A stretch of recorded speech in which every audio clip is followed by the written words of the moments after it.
এবং উপদেষ্টা বৃন্দ এবং এনসিপি সহ এবং যারা স্বাধীনতা বিরোধী চক্র জামায়াত আজকে দেশে ষড়যন্ত্র করছে জুলাই সনদ স্বাক্ষর নিয়ে বিয়ার পদ্ধতি এনে এবং গণভোট নামে।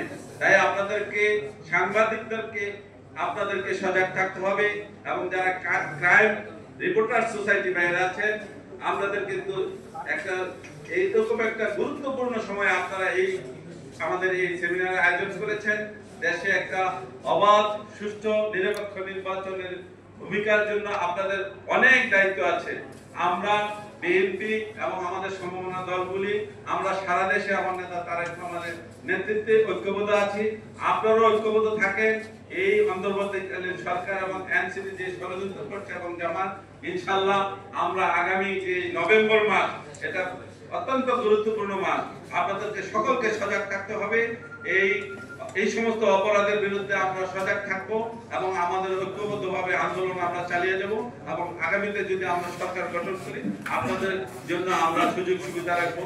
আজকে আমাকে এখানে বক্তব্য দেওয়ার জন্য আমি এই সোসাইটিকে ধন্যবাদ জানিয়ে আমি আমার সংক্ষিপ্ত বক্তব্য শেষ করছি। খোদা হাফেজ। বাংলাদেশ জিন্দাবাদ। এই ক্রাইম রিপোর্টার সোসাইটি জিন্দাবাদ। বিএনপি জিন্দাবাদ। গুরু ভাই জিন্দাবাদ।